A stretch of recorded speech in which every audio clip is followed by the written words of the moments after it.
안녕하세요. 서울대학교 화학생물공학부 이윤우 교수입니다. R&D 과정에서 학생들이 가장 어려워하는 단계가 주제 선정 단계라고 들었습니다. 따라서 이번 강의는 화학 영역에서의 최신 연구 동향과 학생들이 관심을 가질 만한 연구 주제를 소개하려고 합니다. 왜 주제 선정이 어려울까요? 주제 선정은 문제를 창제하는 일과 같습니다. 이 도표를 보면서 설명을 하겠습니다. 우리는 많은 문제들을 풀고 살아옵니다. 문제 해결을 위한 다양한 프로젝트를 수행하고 있죠.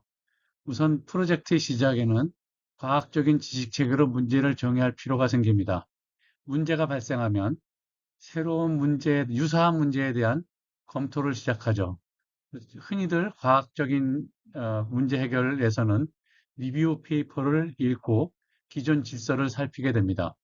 그리고 과학적인 지식 체계로 다른 문제를 정의하며 문제 정의가 바르게 되면 문제 해결에 빠르게 접근할 수 있습니다.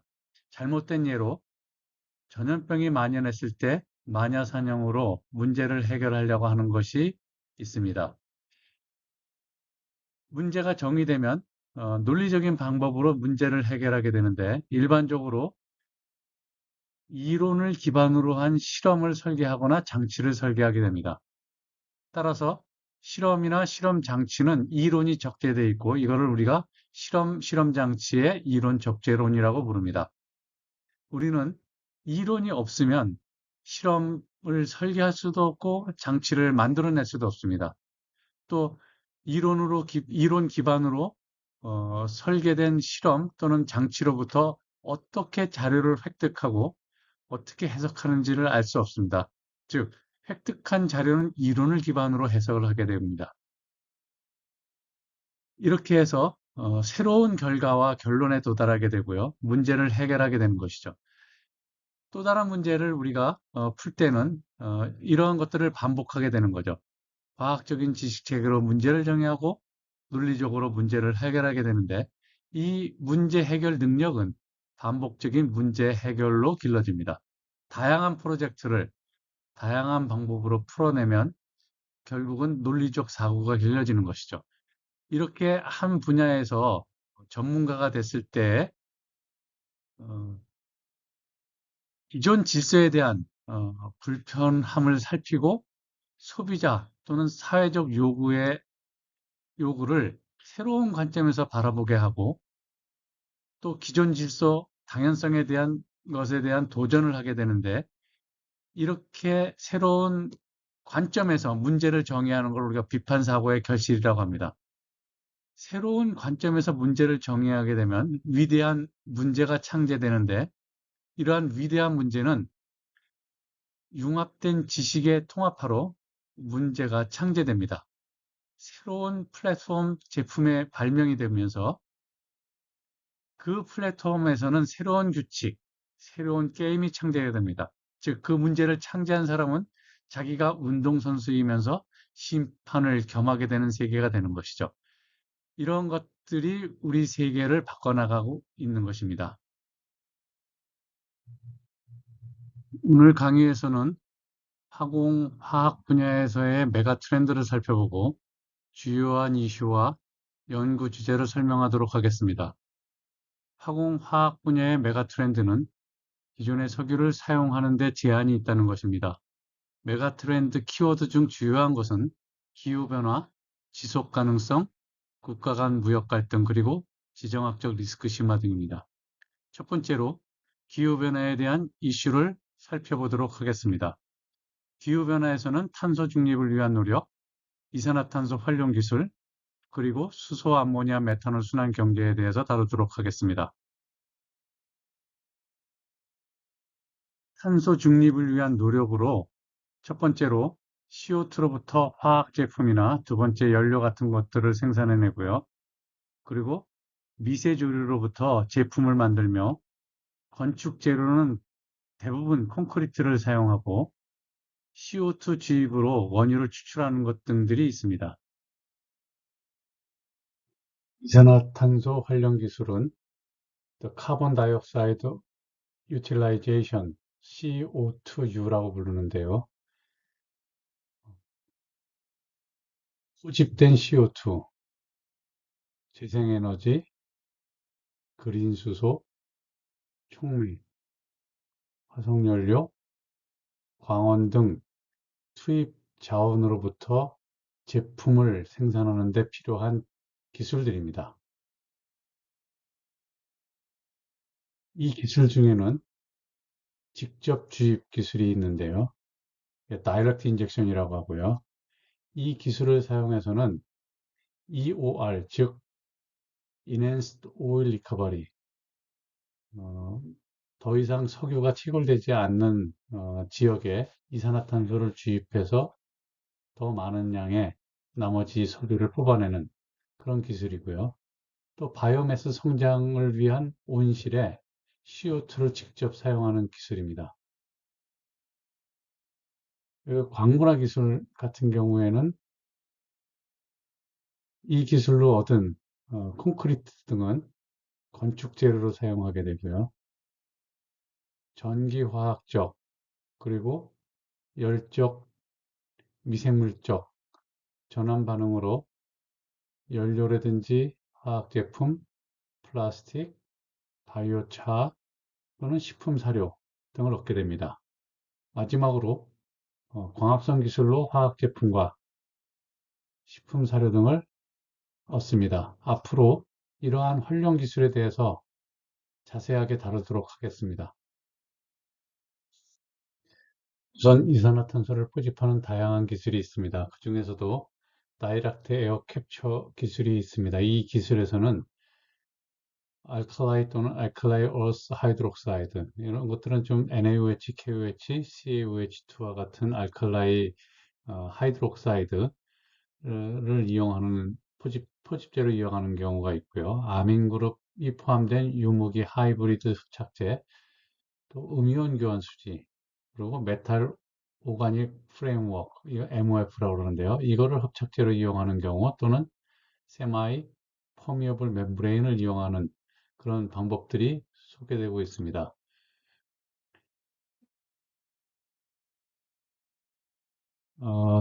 다이렉트 에어 캡처 포집 캡처 유니티에서는 이런 포집 단계가 있고요. 그리고 재생 단계가 어, 있습니다. 그래서 이러한 유니티에는 그 MOF라고 하는 흡착제를 사용할 수 있는데 이런 MOF의 흡착제의 구조 설계가 연구되고 있고요. 이게 매우 중요합니다. 즉 선택적으로 CO2를 흡착시킬 수 있는 세공 직경 그리고 CO2와 친화적인 표면을 갖도록 이런 그 메탈 유니트라든지 유기용 그 유니트 이런 것들을 결합해 가지고 어, 설계하는 어떤 연구들이 진행 중에 있습니다. 전통적인 방법으로는 여기 나타난 것처럼 NaOH 솔루션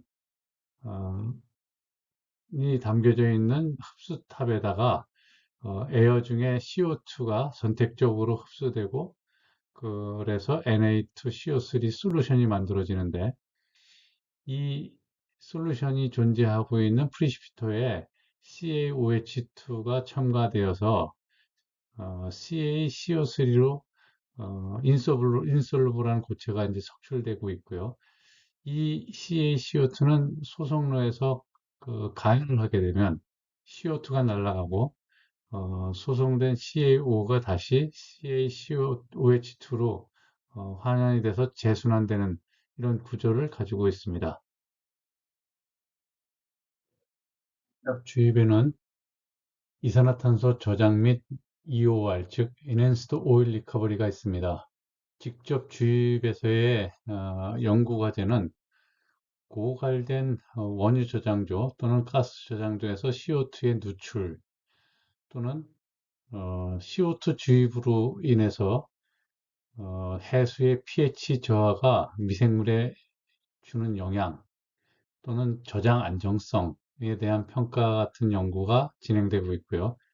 Enhanced Oil Recovery에서는 주입된 CO2의 기포응집 지연, 이런 폼의 안정성 또는 증점제 환경에 어떤 영향을 미치느냐는 환경 안정성에 대한 연구가 진행되고 있습니다.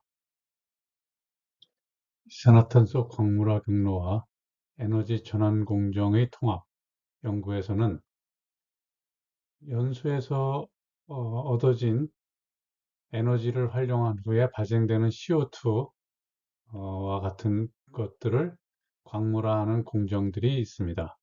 이 경우 다양한 환경에서 탄산염 형성 메커니즘 및 탄산염 생성 속도에 대한 실리카 및 철 성분의 영향의 연구와 다성분 전구체로부터 시작하는 탄산염 형성 속도 연구에 대한 것들이 중요합니다. 한편 합성가스 또는 바이오매스 전구체로부터 광물화 반응과 동시에 수소를 생산하는 공정이 개발되고 있는데요. 이때 생성된 탄산염은 여기 공정처럼 흡수탑 이후에 그 알지를 기르는 반응조를 둬가지고 이 알지의 사료로 활용하는 통합 공정이 연구되고 있는데 이때 불순물 등이 이 LG 성장에 어떤 영향을 미치는지를 아는 것이 매우 중요합니다. 전기화학적 CO2 환원 공정에서는 CO2가 일산화탄소, 메탄, 개미산, 메탄올, 에틸렌 등으로 전환될 수 있습니다. 여기서 이루어지고 있는 주요 연구 과제는 플로우셀 리액터의 설계, 셀 전압을 감소시키는 저비용 리액터 설계, 선택성을 향상시키거나 제품의 분리 비용을 감소시키는 CO2 일렉트롤라이저의 설계, 그리고 액체 CO2에 대한 연구 또는 기체 CO2에 대한 연구 또는 주입 CO2가 초인계 상태일 때 물질 전달 속도가 매우 향상되기 때문에 그러한 시스템에 대한 연구가 이루어지고 있고요. 또 멤브레인 기반으로 한 기상 CO2 전기 분해 반응 연구도 이루어지고 있습니다. 또 계산화학에 의해서 전해조를 설계하는 연구도 진행되고 있고 안정성, 팽윤 특성, 이온 전도도 및 선택성을 갖춘 폴리머 일렉트로라이트 멤브레인, 그걸 PEM이라고 하는데요. 그런 설계 연구가 이루어지고 있습니다. 또 선택성이나 안정성을 개선하는 새로운 촉매 합성 연구 등이 있습니다. 마이크로비얼 일렉트로신테시스 MES에서는 CO2로부터 추산을 생산하는 연구가 진행되고 있습니다. 이 경우에는 요 양극 소재에 아세토백테리움이라고 하는 미생물을 부착시켜서 반응을 진행시키는데 주요 연구는 다음과 같습니다. 우선 최적 그 폴리머 일렉트롤리트 멤브레인을 설계하는 것, 그 다음에 수소를 생산하기 위해서 플래티늄 나노 입자를 사용하는데 이를 대체할 경제적인 금속 입자를 찾고 있고요. 그 다음에 안정성 효율 향상을 위한 일렉트로 액티브 마이크로바이어의 어떤 재설계, 그리고 캐소드랑 요 바이오 사이의 계면 특성을 향상시키기 위해서 다양한 그물 모양의 유질 탄소 재료라든지 할로 파이버 니켈 같은 것들을 사용하는 연구가 진행되고 있습니다. 그리고 어, 양극 물질을 카본 코팅 하는데요. 이때 이제 멀티월 카본 나노칩을 쓴다든지 리듀스드 그래펜 옥사이드를 사용한다든지 하는 연구도 어, 수행되고 있고요. 또 이 아세토박테리움 내부에서 일어나는 반응을 우리가 우등달 반응이라고 하는데 이때 이 마이크로바이오 일렉트로신세시스 메커니즘에 대한 이해 또는 규명 이런 연구도 함께 진행되고 있습니다. 열화학적 촉매 반응으로 CO2 전환 반응 연구도 활발하게 진행되고 있습니다. 여기서 제시된 예는 CO2와 수소를 반응시켜서 일산화탄소와 메탄을 생산하는 촉매 연구입니다. 여기 이제 촉매 단면이 있는데요. 여기가 TiO2고 여기가 유기물입니다.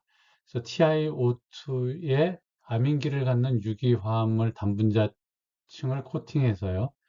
이 아민기는 밖으로 도출돼 있어서 이게 이제 CO2랑 친하잖아요. 그래서 CO2 친화적인 설계를 했기 때문에 CO2 흡착력이 늘어나게 되겠고요.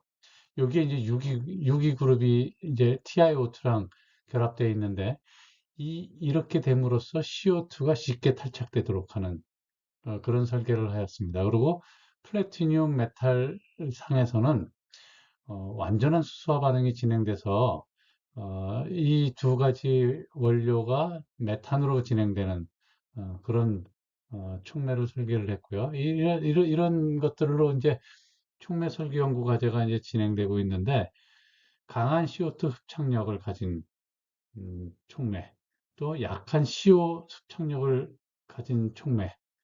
여기서는 이제 암인기 단분자층이 바깥쪽으로 나가 있고 유기층은 TiO2로 결합되어 있는데 이런 것들보다 더 개선된 어떤 설계 이런 것들이 연구가 될 필요가 있고요. 또 메탈은 보통 수소를 제공해 주는데 수소를 깨주는 거죠, 이렇게. 근데 이제 기금속이나 플라티늄 같은 것들이 좋은 촉매긴 하지만 이게 이제 경제성 때문에 대체 금속을 연구해야 되고요. 그다음에 CO 피독에 의한 비활성화 감속 이런 것들도 여기에 지금 유기물 코팅을 했기 때문에 탈착이 잘 돼서 이 비활성화 감소화되는 연구 같은 것들도 조금 더 연구할 수가 있겠죠. 또 전환율을 유지하면서도 높은 CO 선택성을 유지하는 촉매 이런 것들이 활발하게 연구되고 있습니다.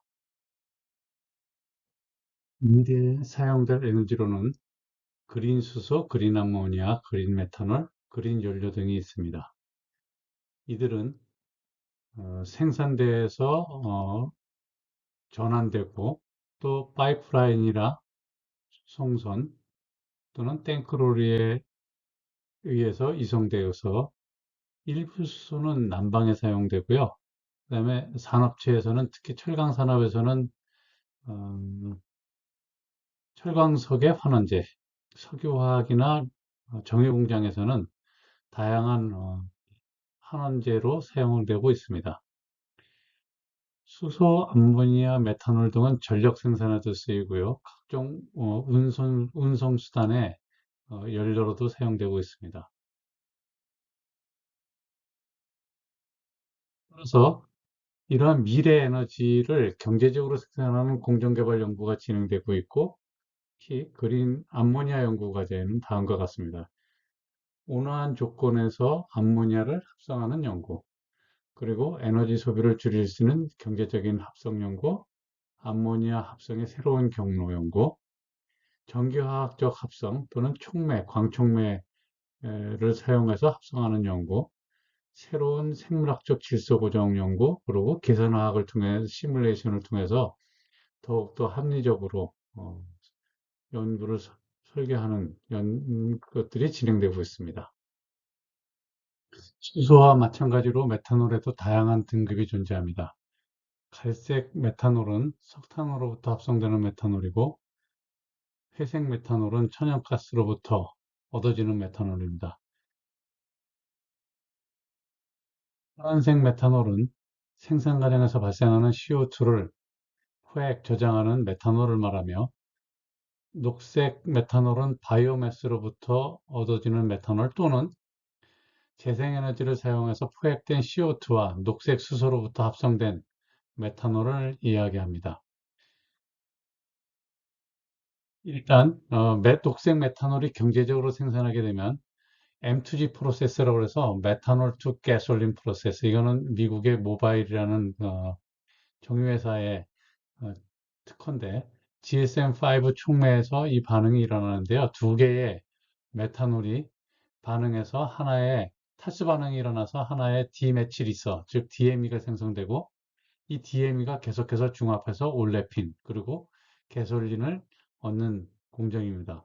이렇게 메탄올이 얻어지면 다양한 연료라든지 또는 어, 석유화학 제품의 원료인 올레핀을 생산해낼 수 있습니다. 미래 에너지인 녹색 연료를 서로 비교한 정보입니다.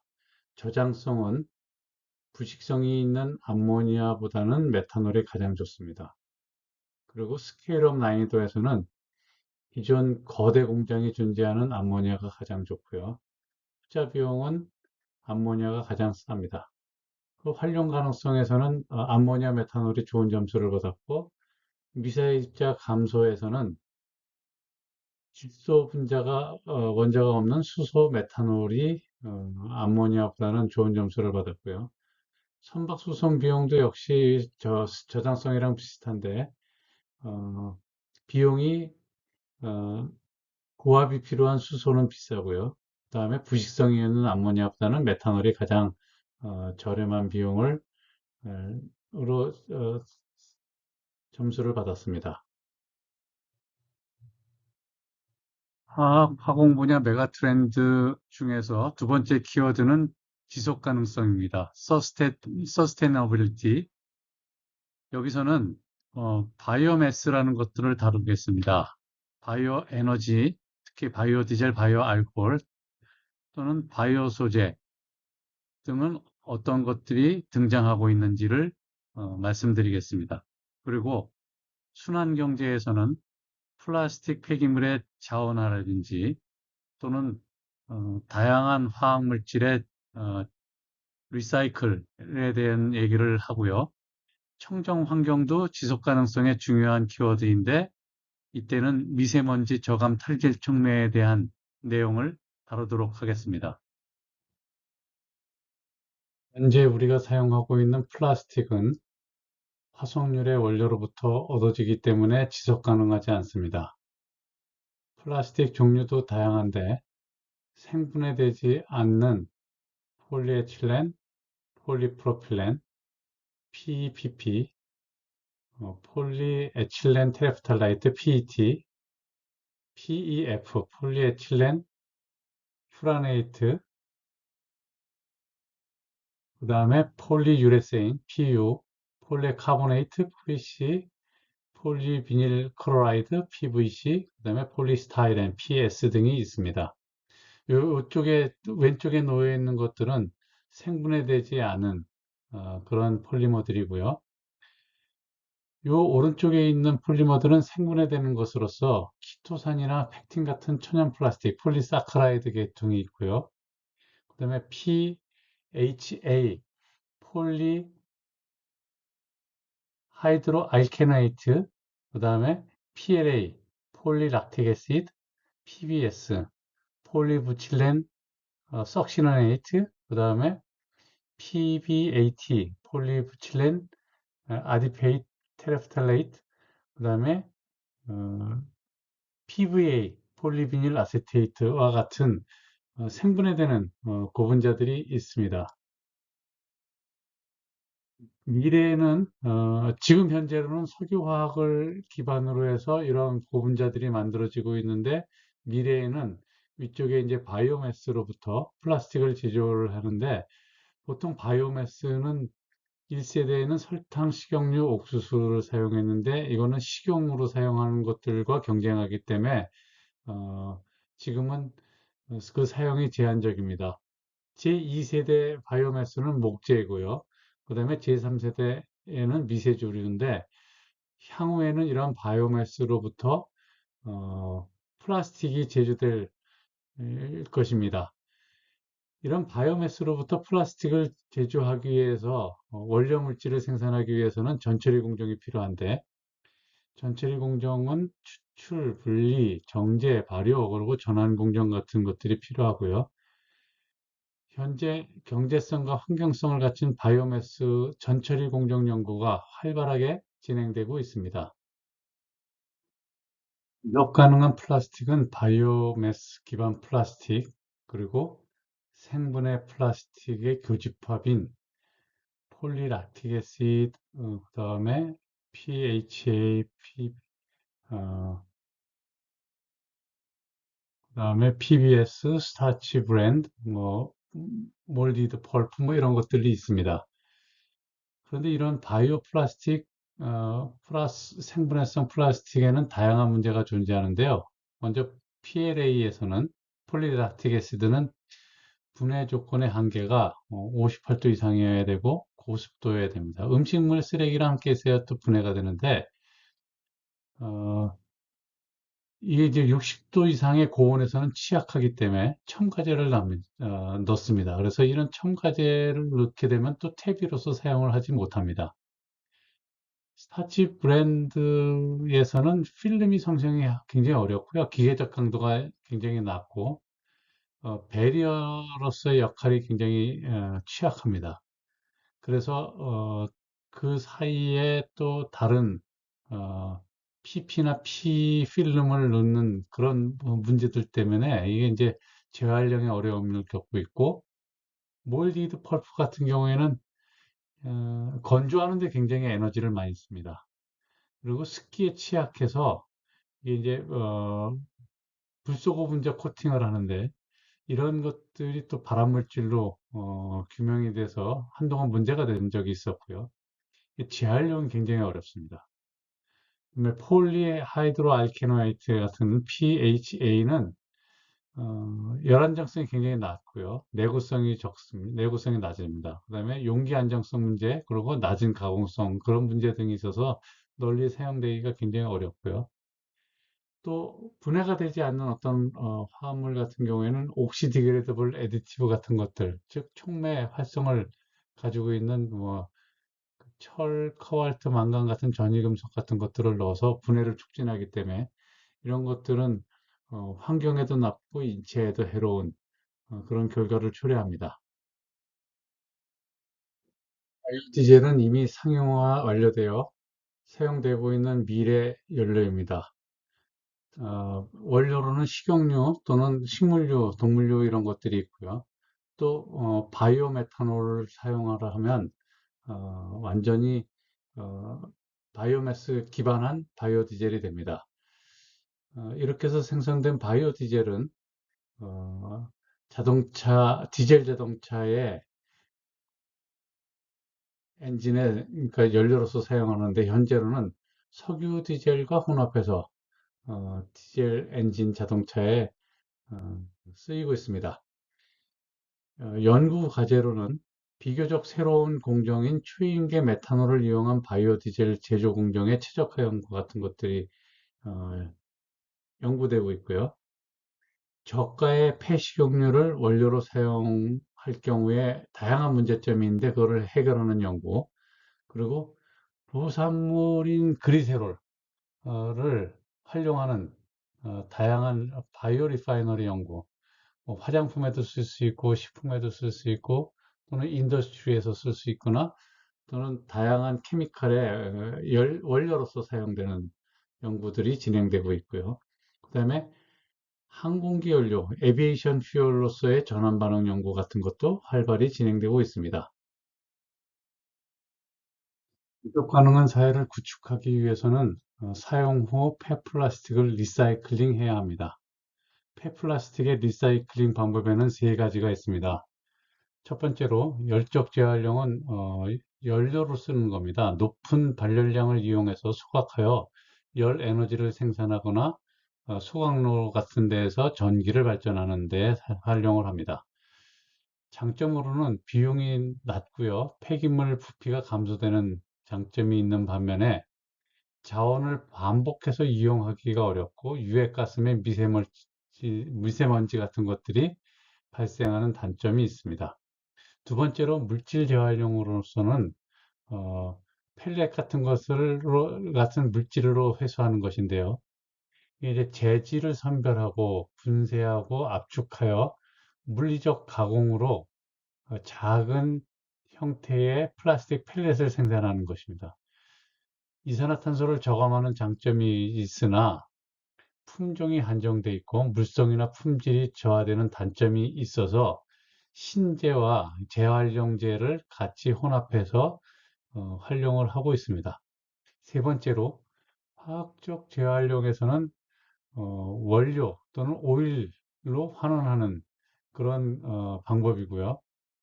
고분자 구조의 폐플라스틱을 열분해 또는 가스화 또는 초인계 공정 등 화학적 과정으로서 원료 또는 유리를 생산하는 거고요.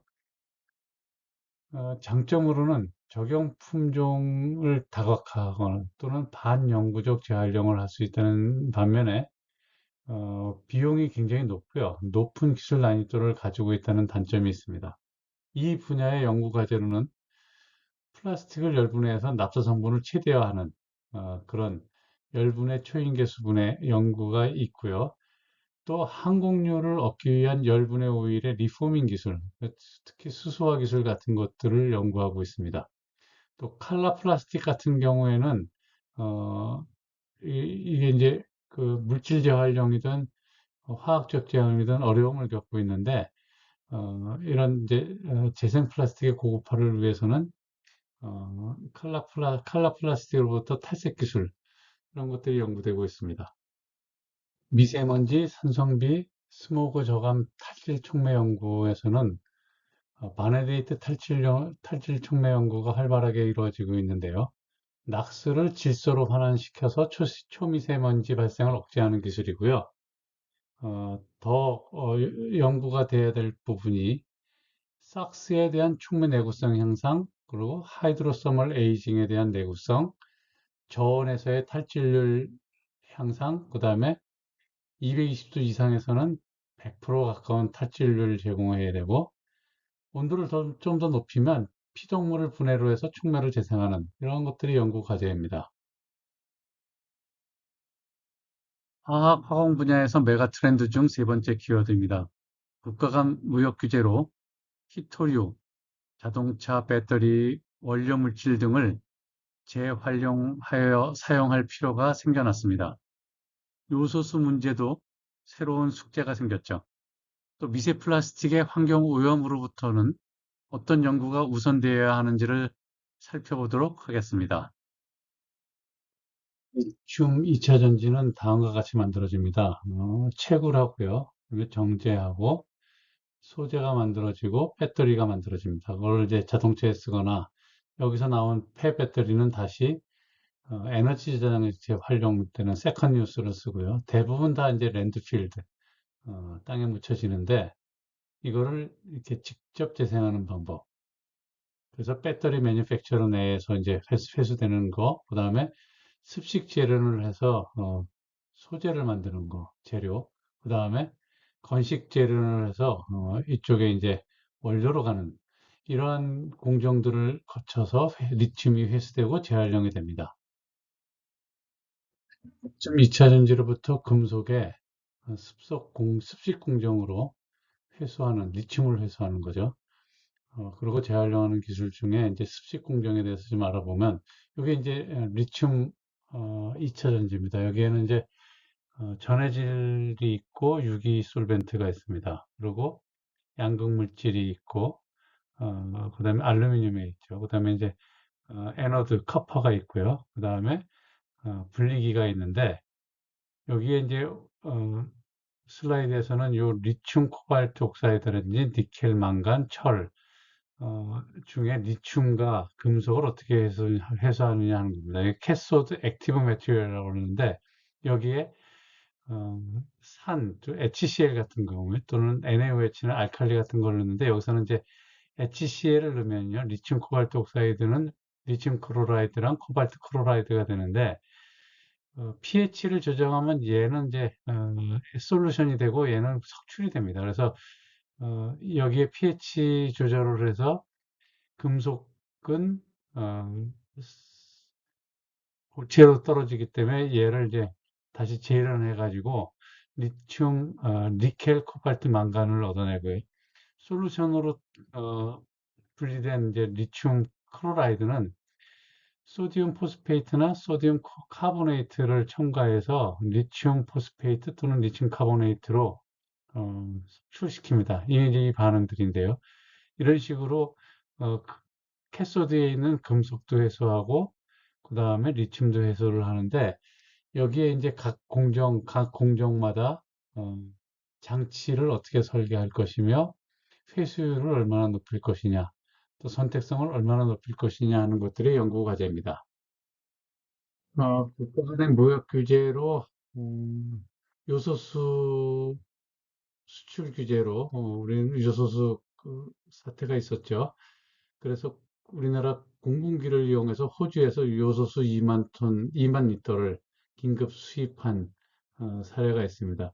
이런 경우에 아주 낮은 온도, 한 65도씨에서 그 자동차 내에서 물도 있고요. 산소와 이산화탄소도 있기 때문에 그거를 여기 그래파이트 메쉬에 어, 이제 카파 비스무스 옥사이드 같은 것들을 코팅한 이런 촉매 메쉬에다가 이거를 넣어주면 어, 유리아가 생성이 됩니다. 이 유리아를 바로 디젤 엔진, 디젤 자동차의 캐탈리틱 컨버터에 넣어가지고 그 낙스를 어, 일조로 반환시키는 반응에 활용하면은 굳이 공장에서 생산하지 않고 자동차에서 생산할 수 있는 기술이잖아요. 이런 아이디어가 필요합니다. 미세 플라스틱이 생태계에 어떤 영향을 미치고 최종적으로는 먹이사슬을 통해서 우리 인간에게 어떤 영향을 미치는지에 대해서는 여러분들 잘 알고 있을 겁니다. 그런데 미세 플라스틱의 원인으로 빨대라든지 페트병이라든지 이런 것들은 굉장히 적은 부분을 차지하고요. 실제로 우리가 입고 있는 옷이 가장 큰 원인입니다. 35%의 미세 플라스틱은 합성 의류로부터 나오고요. 타이어가 한 28%, 타이어는 타이어 마모 입자, 그러니까 합성 고무, 충진제, 유연제, 노면 입자 이런 것 등 타이어 파편이 혼합된 것을 이제 타이어 마모 미세 입자라고 그러고요. 이게 이제 미세 플라스틱이죠. 도시먼지가 28%요. 그리고 도로 표지, 그러니까 로드 마킹제죠. 이런 것들 네 개만 합쳐도 94%고요. 선박 코팅, 치약, 그다음에 화장품, 플라스틱 이런 것들은 이제 마이너하게 됩니다. 미세 플라스틱 원인으로는 굉장히 미미합니다. 한 2.5% 정도를 차지하고 있는 마이크로비드, 화장품에도 있고요, 치약에도 있는데 이런 것들을 대체할 수 있는 천연물질 7가지를 소개해 드리겠습니다. 첫 번째로는 커피 가루고요. 그 다음에 부석 파우더, 이게 퍼미스 파우더라고 그러죠. 호두 껍질 파우더, 조조바 비드, 설탕, 소금, 대나무 파우더 같은 것들이 이런 것들을 대체할 수 있습니다. 마지막 슬라이드입니다. 생태계에 영향을 미치고 결국에는 인간에게 영향을 주는 난분해성 화학물질의 대체 물질인데요.